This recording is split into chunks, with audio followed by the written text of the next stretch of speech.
So first off, congratulations on the stunning film. I would love to start with Finnerty, our wonderful lead and writer and producer. And as y'all know, a great film starts with a great script. And so I would love to know the process before, during, and after, before the inspiration behind the script, I know is deeply personal. The process of writing your first feature, and then after getting this thing made. Well, you know, I'm an actor. I'd never really written anything before, and this was my. I've always wanted to write.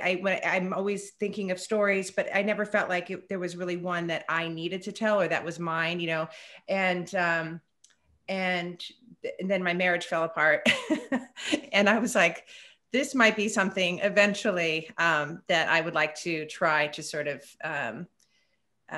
Put to paper, you know, and I think Miriam and I have been dear friends for a long time. So Miriam knows me from way back. And there was a part of as devastating as it was, I mean, I really, you know, it's based on that. And there was so much humor. I couldn't laugh at it yet, but there were so many things that were happening. And I don't know if it was because I'm an actor that I was aware of certain things just being absurd. That I couldn't laugh, but I was just aware that if this weren't me, it would be funny, you know, like, or that there would be humor if this was not me. So I just sort of kept clocking that. And I think that's just, it was a coping mechanism for myself also, was to sort of try to step back a tad from it. So when I set out to write it, I thought, I wonder if I could do that. I wonder if I could, you know, every divorce is very, very different. And, you know, I love drama and like, but I knew that there was my sense of humor. I was like, I wonder if I could do that. And I wanted to sort of create something that was hopeful, but also truthful so that's what I set out to do. And I tried to sort of write it in scenes because for me, as somebody who has kind of a bad memory, there would be as I was trying to heal, there'd be certain memories that would play over and over. And I'm obsessed with this idea of memory and how memories change depending on where you are in the healing or how far out you are. And how, you know, there's a scene in the movie too, where Jenny's favorite memory is sort of tainted by something that he says, and how, like, what is the truth? And does that, if it proves to be something else later, does that mean that memory wasn't still, that actual event wasn't beautiful in what it was originally, you know? And so that's what I wanted to play with. And I wasn't sure how to do that as a first-time writer. I had a great mentor who basically, I was sharing these scenes, and he was the one who said, you realize this is your film. He said, you're telling it to us out of order, and it feels chaotic, and we're riveted because we don't know, wait, did that really happen? Or, you know, where was that? Did they have a baby? Did they not have a baby? And so he said, I think this is it. I think this is your story. And I was sort of afraid as a first-time writer, thinking like, well, I don't totally understand the rules yet of writing a good script. And so if I'm breaking those rules, I didn't feel confident enough to do that. And he was sort of like, you know, as an actor, how to tell a story. So let go of all of that stuff. If you get lost and you need those rules to sort of help you, then go back to that. But you know what that feels like. So I was fascinated with this idea too, of like beautiful memories slamming up against painful ones, and how, you know, that kind of juxtaposition. And so that was all the before. And then I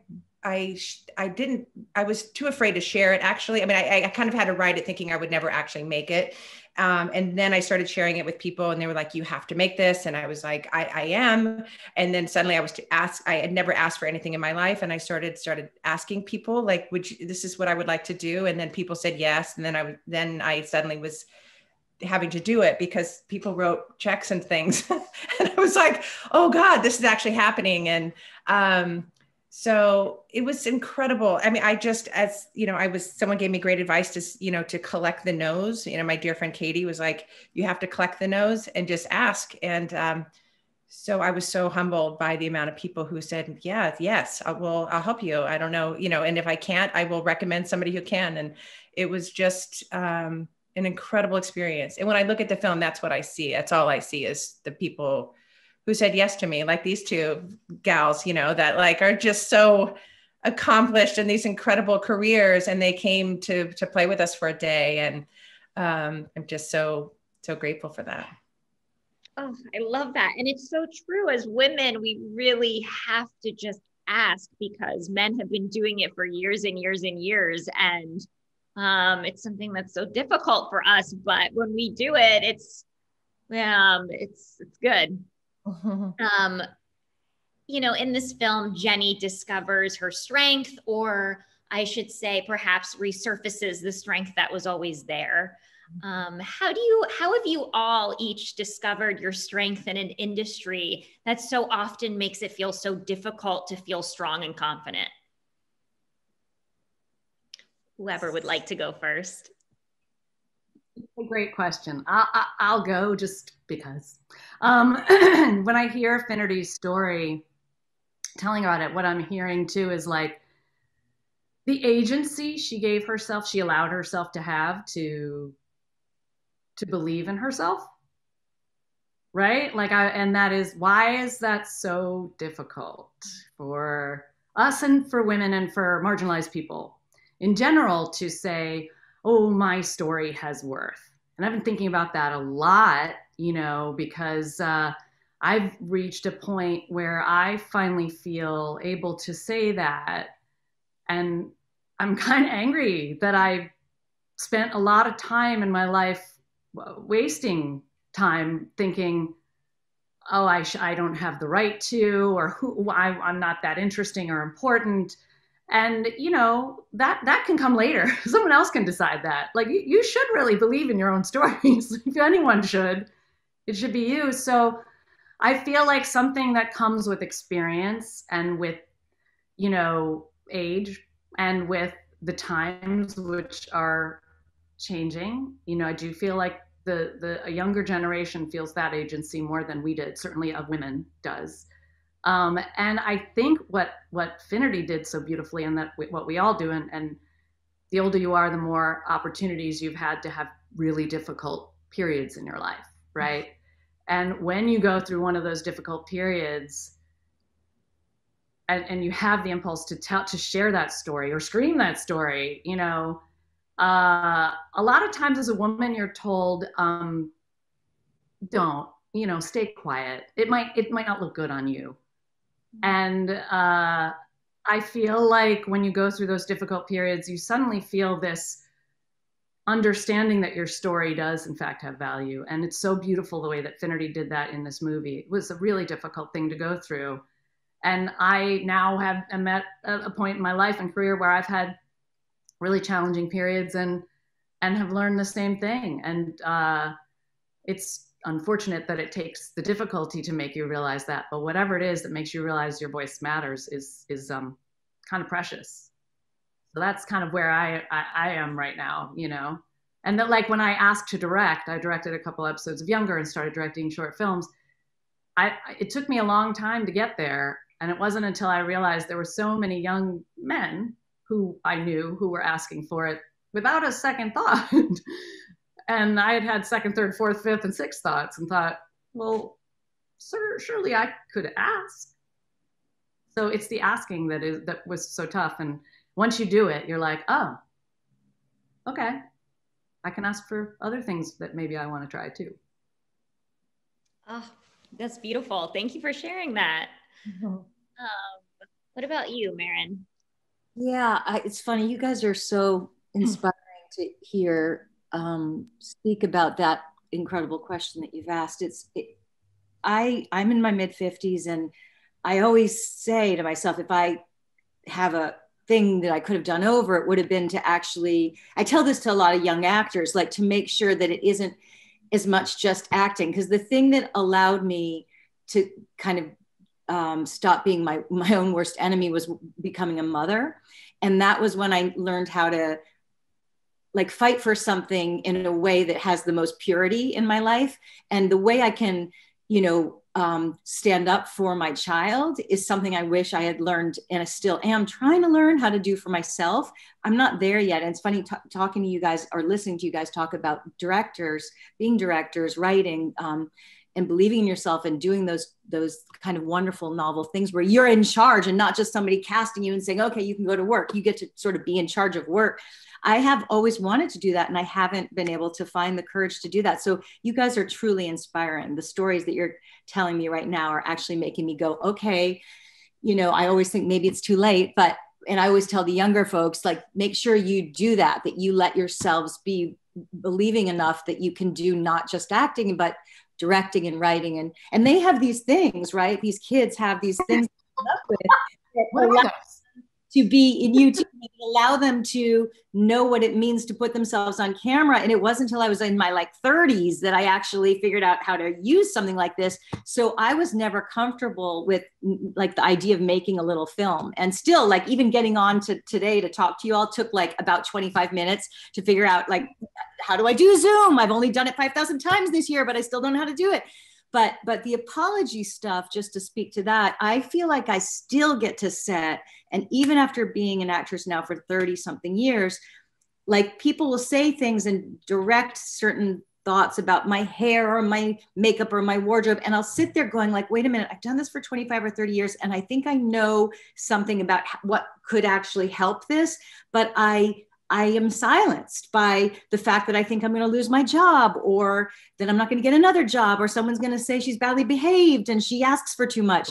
So I still I feel like I'm still in the process of finding that voice that I'm hoping by the time I'm at the end of my life, I will go, well, I've sort of found it. I found my voice. But anyway, but this is a very inspiring, I mean, your film, Finnerty, it's just, I can't say enough, like, the amount of love and humor, as you said, and like forgiveness of frailty in life, it's so inspiring. All these people in my life that went through midlife crises, which is pretty much everyone that I know that's of my age, I sent, and tell them about this film, because it is about like a rebirth. It's about finding strength to do what Miriam just said we maybe didn't have as a younger woman, so it's beautiful. Even in the credits as they roll, I'm just like, yes, look at her go, all the things. I love the credits so much. Oh my God, and it's also such a beautiful snapshot of Finnerty, that those credits view, like, it was just a kind of a stroke of genius to put. Did you always, sorry, I'm going to ask a question. I hope that's, did you always consider that to go over the credits? When did you decide that? Because what it just so beautifully distills this leap of faith that you take, right? Yeah, we didn't know. It's so funny because it wasn't until we, I had the team, the core team, and I was like, so guys, I also have this, the actual footage, and and they were hilarious because Jack was like, this is awesome, but it's too pixelated, because it was just crappy old footage, right? And so I was desperate to try to find like the better footage, and we didn't have it. It was just from too long ago, but we just suddenly felt like we just had to have it. It was, we wanted, because really the theater hallway is the true bookends of the film. So I didn't know if it was all right that we kind of extended it again, because we played with time. After we sort of explained the time, then we went a little further out. But I think it like you guys said, it felt right. Like the audience needed to sort of like soar the way you are. Yeah, it was perfect. And the placement was perfect because it was exactly that. You finished telling the story, but this is an addendum. This was an epilogue. And that's really often what the credits are, That's kind of the fun of when you're a moviegoer and you're waiting. I mean, I always wait till the end of the credits, much to the chagrin of anyone who has to pee who's sitting with me. Mm-hmm. But I'm there till the end, because I don't know, I love it. It's just an extra nugget of joy. And I will admit that I wanted the end of the film to feel hopeful and that she was at peace. That's all we wanted. We didn't want it to be a happy ending because divorce is awful, but just that they were going to be okay. Like, divorce is awful. Even if you're the one who wants it, it's awful. Like, for both, it's awful. And so we just wanted to be like that that she's at peace, really. So the final shot was supposed to be of Jenny. And then that shot of the white dove flying through the shot was not planned. we were in the West Village, and it wasn't until we were in the editing room and Steve was like, you guys aren't going to believe this. There was like a white dove flying through the frame. Like if I had written that, it would have been the cheesiest, and like some, crew member throwing a dove in the air. Like it would have been awful. Right. But here we were, like the shot was supposed to be David, and then we were going to see Jenny walk away. And then we watched David walk away, and then we hear cut. Thank God they didn't cut yet. And then this white dove in the West Village goes crazy. But the film is full of that. I mean, it's held together with family, friends, favors, little miracles. And I just, when I see it, I'm like, that's what I see. I want to speak to a scene with Susan Blackwell, who, when she's talking about the three rule, the rule of threes or what have you, remind me, is that scene completely like no cuts? It feels like it's like a miracle scene. Like you guys, I don't know how, she's so alive. And this is true of all the acting in it. It doesn't feel, of course, this is one of the beauties of your beautiful acting, Finnerty. It's not feeling like it's acting. And that whole thing, I kept going, is it improv? And it wasn't. I know it's your writing, right? And she just makes it's so alive with the stuff that's happening and all the rest that I just kind of went, God, I feel like a voyeur in that extraordinary way that you see in the best of film, where you're like, I can't believe I get to be a part of watching this, because this isn't really film. This is just real. We just have a documentary here on our hands. Anyway, well, yeah, I agree. But I just feel like too that's part of Finn. That's part of your voice, right? That is who you are as an actress. But now, I mean, it's extending into who you are as a filmmaker, which is that this is what you look for. This is how you like to tell stories as an actor, as a writer, as a filmmaker, that this is, and I think a lot of us share that desire to see that kind of film. And often I feel like when stories, and particularly stories of women, are told, they are curated to be palatable for a certain audience in a certain way. And that pisses me off.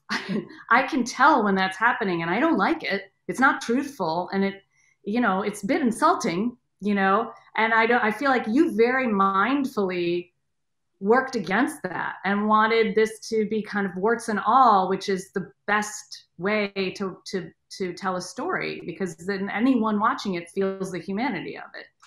Oh, thank you. Well, I'm getting a lot of the credit for that, but it really too was the whole team. I mean, it was everybody, like and that was, if I'm not mistaken, that was both Jack and Steve's idea to do, we watched a lot of films from like the 70s and stuff too, of just sort of trusting the audience's intelligence and letting scenes play out longer. And originally we wanted 2 cameras, but we ended up having to do 1 just because of budget. But that was their idea to, that scene, it's in Annie Hall, I believe, where it's all in one take and the 2, walking down the street. So that's what they wanted in that scene. So we did it, I think, like 3 times, and they're like, we have 3 good takes. I mean, but yeah. It's also so much faith in the actors, but you as an actor understand that. And that's why, Marin, when you were talking about like, do I have the right to tell these people, because I mean, I've been doing this for many, many years. I think a lot of times, I know as an actor and a woman, I would say like, oh, my decades of experience somehow doesn't have worth, but this other person's couple of years of experience does. And you have many years of experience as an actor, Finnerty. So, and being in every different, in plays and movies and like all different kinds of areas where you tell stories, and that's a really valid experience that for some reason I know I do, and I know a lot of fellow actresses kind of invalidate. Thanks. It also seems like there was so much trust and support, trust, and sort of respect that went on during this project that I think sort of bleeds through to the final product. It sounds like, that you have some incredible people in your life, and that this was it feels like it was just a very supportive environment that you yourself created. And I think that when that happens, we're seeing the value in that. And so often in the past, there's been toxic filming environments. And, you know, and I think that just to get that sort of great experience while filming, and then for us as the audience to then have this great experience watching your story unfold is just wonderful. Oh, thank you. Yeah. Yeah, thanks. I want to talk a little bit about how I loved that, you know, that this film points out that when a man has a discretion, you know, it can sometimes unfortunately impact a woman's relationship to other women. And why was it important for you in this film to really point that out and to make the conscious choice for Jenny to, you know, acknowledge that is difficult and to surround herself with that support of her friends instead of kind of, you know, creating toxic relationships with the women in her life? Yeah, it was, you know, like I said before, it is loosely based on my marriage falling apart, right? Then the film takes on its own, then it becomes something else, obviously, once you write it and then once you bring people on board and it becomes its own thing. So it definitely was not like my story, but the women in my life who rallied in my life during that time, I am just forever grateful to. I mean, they were just, and new friends that were sort of like, I'm here, what do you need? Like, you know, and I had one of my dear friends now who I didn't know very well before, but it was just stepped up. She's like one of those people that's like, I'm stepping up now in the time when, you know, and she brought me this book. I think I still have it. Yes. Look at this book. Oh, it's right there. I love it. People gave me so many books. Like I had one friend to get you my first room. He put, you know, this is the time that you get books when your life is falling apart. Your best friends, you know, she got me this book, Deep Survival. Who lives, who dies, and why. And it's like nothing to do with divorce, yet everything to do with divorce about like, you know, I mean, these were just my friends, right? And it's hilarious about frame of mind and how the most likely to die in these sort of scenarios are wealthy white men, because which I found fascinating, like people who were like in boats that capsized, like that, like white men are sort of like the drama that comes with, I can't be this person. I own 3 homes and now I'm clinging to a piece of trash in the ocean, right? And like how that affects your survival. Whereas like a little kid with no food can last like 3.5 weeks because they're just like, oh, I live here now, you know? So I was like fascinated that I was like, oh, I live here now. This, like, try not to have all of the ego and the stuff that comes with the betrayal. Anyway, I'm getting totally off. I forgot even what the question. I love this. Is fascinating. Oh, it's awesome. Going out to buy the book now. Amazing girlfriends. And so I wanted to sort of, you know, show that. And I purposely we don't bring them into the film until halfway. For me, in my life, I had so many friends that wanted to step up, but I remember specifically saying, I even have Aaron calling. I remember feeling like I knew that they would rush in and fill the holes, but I was like, if you rush in, there will be no room for him to fight for that space. So I was trying to create that space for him to still step up. And he couldn't, but I needed to do that. But I was just aware that the friends are like, I'm there. I'm like, not yet. Like, I just needed to create that space. And then once I sort of realized that it was not going to be filled by him, I was like, come on in. I need you desperately. And they were amazing. And so I wanted to play with that within the film, and also just how amazing women can be and support. And also how, you know, with some women, you know, I had a dear friend who was saying how difficult it was for her. She was wanting to have a baby and she couldn't, and she wanted to be there for her friends. And so I just wanted to sort of play with that dynamic also of how we can be there for each other, how sometimes it is hard. And that's, you know, and of course we can only do so much because it is a film ultimately about a divorce, but I did want to show like how those women come in. And I think that first scene with them, I think is like at the halfway point, if I'm not mistaken. And then they are just there for her in such a great way. Yeah, I love that scene so much. And when you hear that your good friend is pregnant, and it's a heartbreaking moment, but the way that Jenny reacts to it, it's so honest and true and beautiful, because you can tell that she's obviously heartbroken because of her loss, but she also is genuinely happy for her friend. Yeah. And that you can be both of those things at one time. Yes. You're allowed to be those two things at one time. Yes. I remember when we filmed that, you know, honestly, it's extraordinary how, as you say, how like you can be on a TV set and spend 4 days doing like 15 seconds. But that particular day we shot that 2 scenes I was in about like 3 hours or something. I mean, it was so quick, but I remember that moment when you heard the news that your friend of yours is pregnant. And I remember watching you and it was, and that's the stuff that Miriam was also talking about. Like, you're such a brilliant actress, because I lost the idea that I was in a room acting, because I just was responding to what I was really seeing. And that I could never have been told what to do. It was going to be the most honest response. You moved me so much. And when I've seen the film and watched it a few times, that moment is one of the most treasured moments. Like, how do we in our lives find it large enough to love people at times when we're in that much pain? You know what I mean? And those are the resilient, you know, qualities that people have. And your character is so deeply resilient. I love that moment. I love it.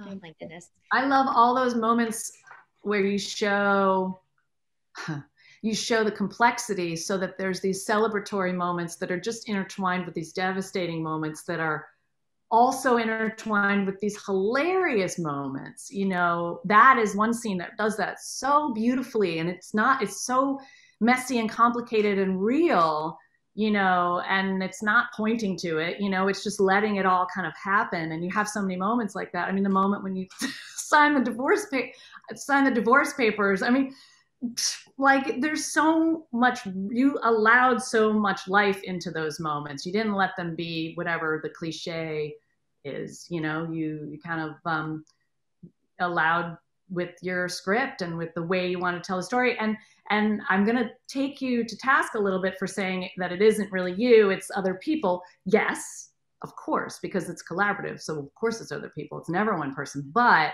it is who you chose to delegate to. It is who you chose to bring on to tell this story that makes it what it is. So that is very much, you know, your decision how to tell this story. Yeah, it's your truth. Yeah. And I think that, yeah, and I think that that's all we ask for good storytelling, right? Is storytelling that creates empathy, that is truthful.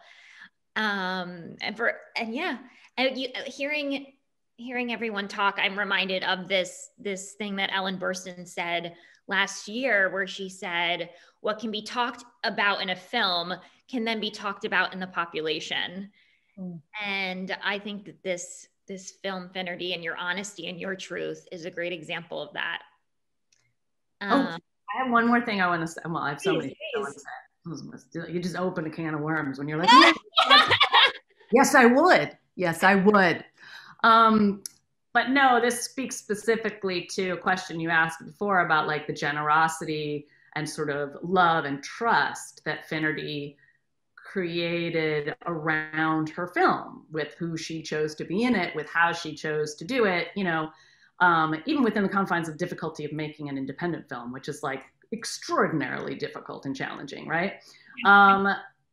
But, you know, obviously these days we're talking a lot about toxicity in the workplace, and how, you know, with Scott Rudin and with different producers and different workplace abuses and discriminations and toxicity and assault, just call it that, because that's what it is.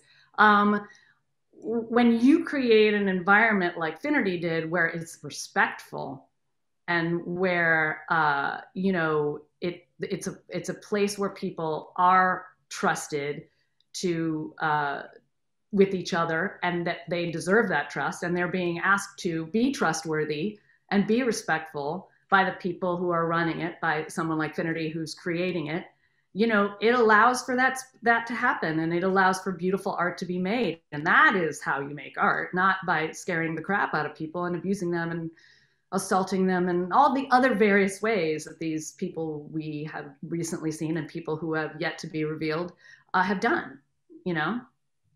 So good on you, Finnerty, for showing them how it's done. Yes.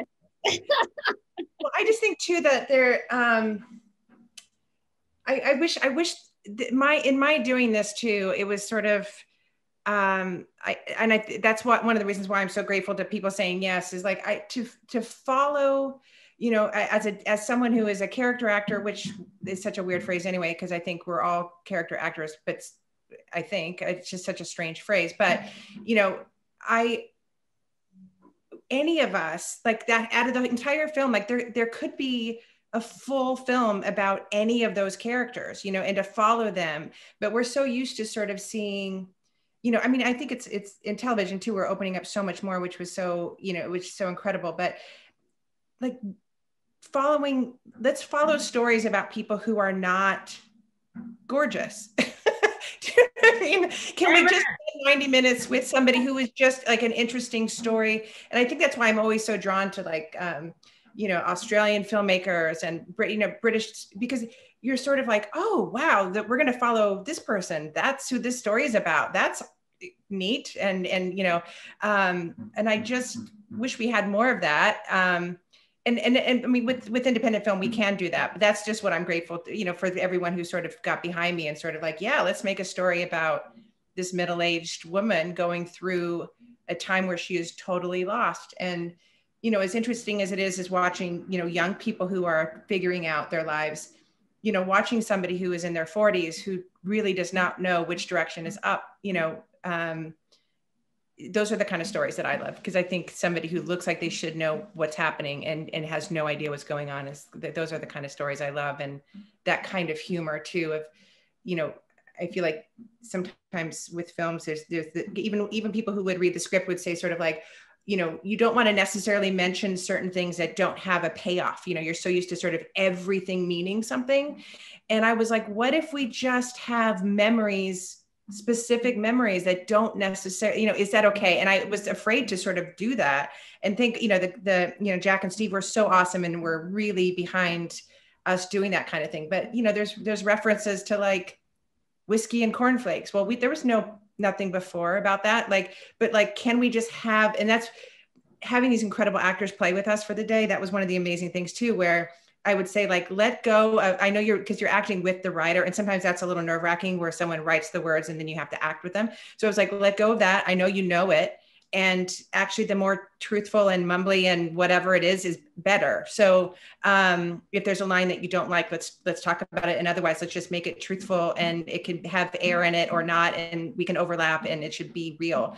It does not need to be perfect. And that's, so when I see that, it's just like the compliments I get, you know, the cast won, you know, the best ensemble cast in San Diego, because it was just like, the cast is insane. Like, and everybody, a lot of times when you get somebody like the caliber of people we had, you know, you sort of, they're like the lead in it, you know, or they're like the second lead, and they're sort of, but every single person was so beautifully cast and just was like, they were a piece of a puzzle that were like, they were so happy to be like that piece of the puzzle.